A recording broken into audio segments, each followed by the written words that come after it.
Hi friends, welcome back to my channel.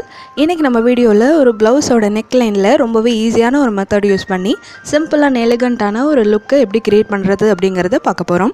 அதுக்கு முன்னாடி இந்த சேனலை இதுவரைக்கும் Subscribe பண்ணலனா Subscribe பண்ணிடுங்க. கூடவே பக்கத்துல இருக்க பெல் ஐகானை கிளிக் பண்ணிட்டு அதுக்கு மேலே தெரியுற ஆல்ங்கற ஆப்ஷனையும் செலக்ட் பண்ணுங்க.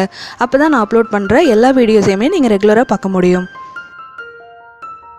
ஃபர்ஸ்ட் வந்துட்டு ப்ளவுஸோட நெக் லைனை இந்த மாதிரி மார்க் பண்ணிக்கோங்க. மார்க் பண்ணதுக்கு அப்புறமா அதில இருந்து ஒரு 1/4 இன்ச் டிஸ்டன்ஸ் விட்டுட்டு வெளியில ஒரு லைன் வந்துட்டு இந்த மாதிரி வரைஞ்சுக்கோங்க. நம்ம வெளிய இருக்க லைன்ல இருந்தா நம்ம டிசைன் பண்ண போறோம். இந்த அவுட்லைனுக்கு ரைட் சைடுல இந்த மாதிரி ஹாஃப் சர்க்கிள் வரைஞ்சிட்டு அத சுத்திலும் ஒரு 5 பெட்டல்ஸ் வந்துட்டு நான் வரைஞ்சிருக்கேன். இப்போ பால் செயினும் ஃபேப்ரிக் க்ளூவும் எடுத்துக்கோங்க. வெளியில இருக்க இந்த அவுட்லைன்ல ஃபேப்ரிக் க்ளூவை அப்ளை பண்ணிக்கோங்க. இந்த க்ளூ வந்துட்டு கொஞ்சம் அதிகமாகவே நீங்கள் அப்ளை பண்ணிக்கோங்க.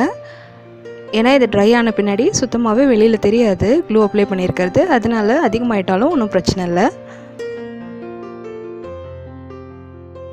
இந்த மாதிரி ஸ்டார்டிங்கில் இருந்து நம்ம அப்ளை பண்ணியிருக்க க்ளூக்கு மேலே செயின் பால்ஸை இந்த மாதிரி கரெக்டாக ஃபிக்ஸ் பண்ணிகிட்டே வாங்க.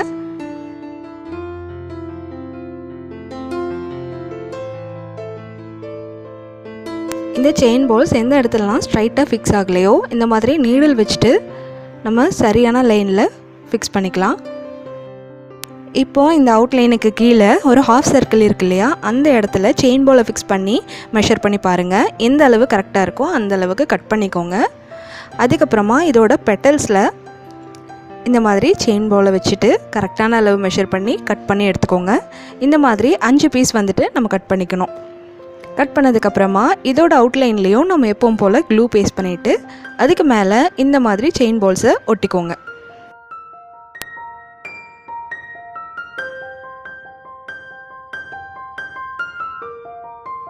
இந்த ஃப்ளவர்லேயுமே அதே மாதிரி அவுட்லைனில் ஃபேப்ரிக் க்ளூ அப்ளை பண்ணிவிட்டு செயின் பால்ஸை நம்ம ஒட்டிடலாம்.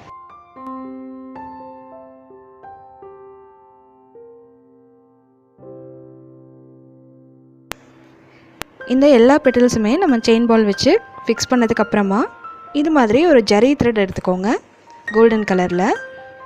அதில் ஒரு சிங்கிள் த்ரெட் மட்டும் எடுத்துகிட்டு நீடில் அதை இன்சர்ட் பண்ணிக்கலாம். இப்போ இந்த த்ரெட்டோட எண்டிங்கில் நாட் போட்டுக்கலாம். நம்ம ஒட்டி இருக்க செயின் பால்ஸுக்கு மேலே இந்த ஜரி த்ரெட் யூஸ் பண்ணி ஜிக்ஸாக் செயின் ஸ்டிச் போட்டுக்கலாம். இது எப்படிங்கிறது பார்க்கலாம். இந்த செயின் பால் பக்கத்தில் நீடில் மேல் பக்கமாக எடுத்துக்கோங்க. நம்ம த்ரெட்டை எடுத்ததை ஒட்டியே நீடில் இந்த மாதிரி பின் பண்ணி இந்த செயின் பாலுக்கு வெளிப்பக்கமாக நீடில் பாஸ் பண்ணிக்கோங்க. இப்போ ஜரி த்ரெட்டை நீடிலுக்கு அடியில் போட்டுட்டு நீடில் பிடிச்சி இழுத்தீங்கன்னா உங்களுக்கு ஒரு செயின் ஸ்டிச் ஃபார்ம் ஆகும். இப்போ த்ரெட்டை இழுத்து கொஞ்சம் டைட் பண்ணிக்கோங்க.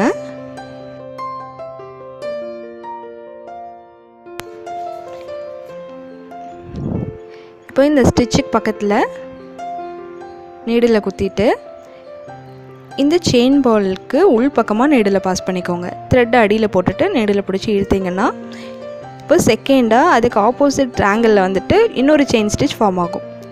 இப்போ திருப்பியும் உள் பக்கம் இருந்து வெளிப்பக்கமாக நீடில் பாஸ் பண்ணி அடுத்த செயின் ஸ்டிச் போடுங்க.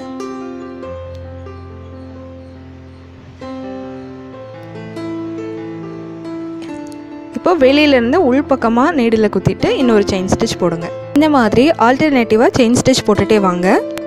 இப்படி செயின் பால்ஸுக்கு மேலே நம்ம ஸ்டிச்சஸ் போட்டுட்டு வரும்போது பார்க்குறதுக்கும் நீட்டான கிராண்ட் லுக் கிடைக்கும். அது மட்டும் இல்லாமல் நம்ம ஒட்டி இருக்க செயின் பால்ஸ் வந்துட்டு விழுந்துடாமல் இருக்கிறதுக்கு ஒரு சப்போர்ட்டாகவும் இந்த த்ரெட் வந்துட்டு இருக்கும். நம்ம செயின் பால்ஸ் ஒட்டி இருக்க எல்லா இடத்துலையுமே இந்த ஸ்டிச்சஸ் போட்டு ஃபில் பண்ணிடலாம். இது ஃபினிஷ் பண்ணதுக்கப்புறமா எப்படி இருக்குங்கிறத பார்க்கலாம். எவ்வளோ நீட்டான ஒரு அவுட்லுக் வந்திருக்கு அப்படின்னு. நம்ம ஏற்கனவே அப்ளை பண்ண க்ளூ எதுவுமே வெளியில் தெரியல, நல்லா ட்ரை அவுட் ஆகிடுச்சு. இப்போ இந்த மாதிரி சில்க் த்ரெட் எடுத்துக்கோங்க. இதில் நான் navy blue colour silk thread use பண்ணியிருக்கேன். இப்போ நீடில் 4 ஸ்டாண்ட்ஸ் த்ரெட் எடுத்துக்கோங்க. நல்லா லென்த்தாக இருக்க மாதிரி எடுத்துக்கோங்க. அதை டபுளாக போட்டு எண்டிங்கில் நாட் போட்டுக்கோங்க. இப்போ உங்கள் நீடில் வந்துட்டு 8 ஸ்டாண்ட்ஸ் த்ரெட் இருக்கும். இப்போ இந்த ஃப்ளவரில் நம்ம எடுத்திருக்க த்ரெட்டை யூஸ் பண்ணி சாட்டின் ஸ்டிச் போட்டு ஃபில் பண்ண போகிறோம். சாட்டின் ஸ்டிச் எப்படி போடுறதுங்கிற டுட்டோரியல் வீடியோ வந்துட்டு ஏற்கனவே அப்லோட் பண்ணியிருக்கோம் நம்ம சேனலில். நீங்கள் ஒரு வேளை அதை மிஸ் பண்ணியிருந்தீங்கன்னா டிஸ்கிரிப்ஷனில் லிங்க் கொடுக்குறேன், நீங்கள் அதில் போய் செக் பண்ணி பார்த்துக்கோங்க. இந்த சாரியோட கலர் வந்துட்டு நேவி ப்ளூ கலர், அதனால் அந்த கலரை ஹைலைட் பண்ணி காமிக்கிறதுக்காக இந்த ஃப்ளவர் முழுக்க நான் ஒரே கலர் வந்துட்டு யூஸ் பண்ணியிருக்கேன். நீங்கள் வந்து உங்கள் சாரிக்கு ஏற்ற மாதிரி த்ரெட்டை வந்துட்டு சூஸ் பண்ணிக்கோங்க. நீங்கள் பிகினராக இருக்கீங்க அப்படின்னா உங்களுக்கு சில்க் த்ரெட் ஹேண்டில் பண்ணுறதுக்கு கொஞ்சம் கஷ்டமாக இருக்கும். அந்த மாதிரி இருக்கும்போது நீங்கள் ஆங்கர் த்ரெட் வந்து வாங்கிக்கலாம். ஆங்கர் த்ரெட் பார்க்குறதுக்கும் ஷைனிங்காக இருக்கும், உங்களுக்கு யூஸ் பண்ணுறதுக்கு ரொம்பவே ஈஸியாக இருக்கும்.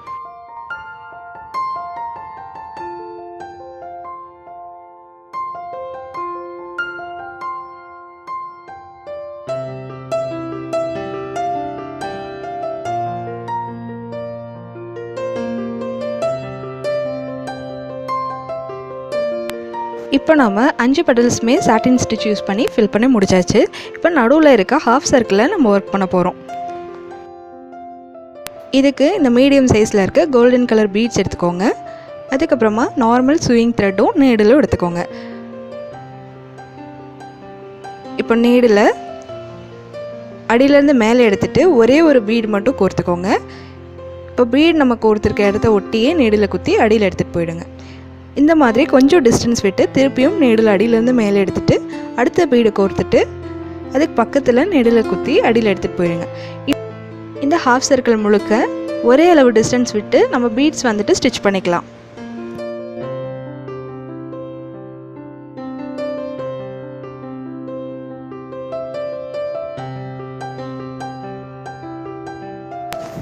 ஹாஃப் சர்க்கிள் வந்துட்டு ஃபில் ஆகிடுச்சு. இப்போ இந்த பெட்டல்ஸ்க்கு இடையில ஒரு கேப் இருக்கு இல்லையா, அந்த இடத்த பீட்ஸ் யூஸ் பண்ணி நம்ம ஃபில் பண்ண போகிறோம். அது எப்படிங்கிறத பார்க்கலாம். ஃபஸ்ட்டு 2 பெட்டலுக்கு இடையில இருக்க அந்த கார்னரில் நீடில் மேலே எடுத்துக்கணும். இந்த மாதிரி ஒரு 6 ஸ்மால் சைஸ் பீட் வந்து கோர்த்துட்டு கடைசியாக ஒரு ஹாஃப் பீட் வந்துட்டு கோர்த்துக்கோங்க. இந்த மாதிரி ஃப்ளாட்டாக இருக்கும், அந்த மாதிரி பீட் கோர்த்துட்டு அதோட எண்டிங்கில் நீடில் குத்தி கீழே எடுத்துருங்க.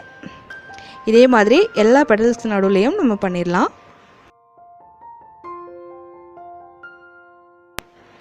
இது எல்லாமே ஃபில் பண்ணதுக்கப்புறமா இந்த ஃப்ளாரை தவிர மீதி இருக்க அவுட்லைன் இருக்கு இல்லையா, அந்த இடத்துல ஒரு 1/2 இன்ச்சுக்கு ஃபுல்லாக மார்க் பண்ணிக்கோங்க. இப்போ நார்மல் ஸ்விங் த்ரெட் எடுத்துகிட்டு அந்த மார்க் பண்ண இடத்துல நீடில் மேலே எடுத்துக்கோங்க. ஒரு மீடியம் சைஸ் பீடு வந்துட்டு கோர்த்துட்டு அதுக்கு பக்கத்துலேயே நீடில் குத்தி அதை ஸ்டிச் பண்ணிக்கோங்க. இப்போது அந்த பீடை ஒட்டியே நீடில் குத்தி மறுபடியும் மேல் பக்கமாக எடுங்க. இப்போ ஒரு 4 ஸ்மால் சைஸ் பீடு வந்துட்டு நீடில் கோர்த்துக்கோங்க. கோர்த்ததுக்கப்புறமா நம்ம எந்த இடத்துல த்ரெட்டை எடுத்தோமோ அதுக்கு ஆப்போசிட் சைடில் இந்த பீடு பக்கத்தில் நீடில் குத்தி அடியில் எடுத்துகிட்டு போயிடுங்க. இந்த மாதிரி ஸ்டிச் பண்ணதுக்கப்புறமா பார்த்தோன்னா பெரிய பீடை சுற்றிலும் இந்த மாதிரி வளைவாக ஒரு ஷேப்பில் பீட்ஸ் இருக்க மாதிரி ஒரு ஷேப் வந்துட்டு நமக்கு கிடைக்கும். இப்போ இந்த கர்வ் ஷேப் வந்துட்டு அசையாமல் இருக்கிறதுக்காக, அதாவது செக்யூர் பண்ணுறதுக்காக நடுவுலேருந்து நீடில் எடுத்துகிட்டு இந்த பீடுக்கு வெளிப்பக்கமாக நீடில் குத்தி ஒரு ஸ்டிச் போட்டுடலாம். இந்த நெக்லைன் முழுக்க நம்ம 1/2 இன்ச்சில் மார்க் பண்ணோம் இல்லையா, அந்த எல்லா இடத்துலையுமே இதே மாதிரி பீட்ஸ் வச்சு நம்ம ஸ்டிச் பண்ணி முடிச்சுக்கலாம்.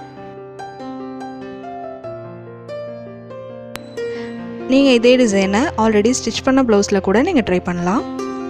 நீங்கள் என்னோடய வீடியோஸ் பார்த்து ஏதாவது ஒரு டிசைன் வந்துட்டு நீங்கள் ட்ரை பண்ணிங்க அப்படின்னா அதோட இமேஜை மேலே தெரிகிற வாட்ஸ்அப் நம்பருக்கு எனக்கு ஷேர் பண்ணுங்கள்.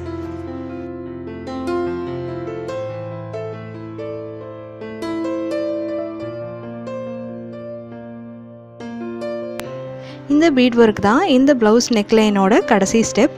இந்த ஸ்டெப்பை கம்ப்ளீட் பண்ணதுக்கப்புறமா இதோட ஃபைனல் லுக் எப்படி இருக்குங்கிறத பார்க்கலாம். இந்த டிசைன் ரொம்பவும் நீட்டாகவும் எலிகண்ட்டாகவும் இருக்குது. நீங்களும் இதை கண்டிப்பாக ட்ரை பண்ணி பாருங்கள். இந்த வீடியோ சம்மந்தமாக என்ன டவுட் இருந்தாலுமே எனக்கு மறக்காமல் கமெண்ட் பண்ணுங்கள். இந்த வீடியோ உங்களுக்கு பிடிச்சிருந்ததுன்னா லைக் பண்ணுங்கள், ஷேர் பண்ணுங்கள், சப்ஸ்கிரைப் பண்ணுங்கள்.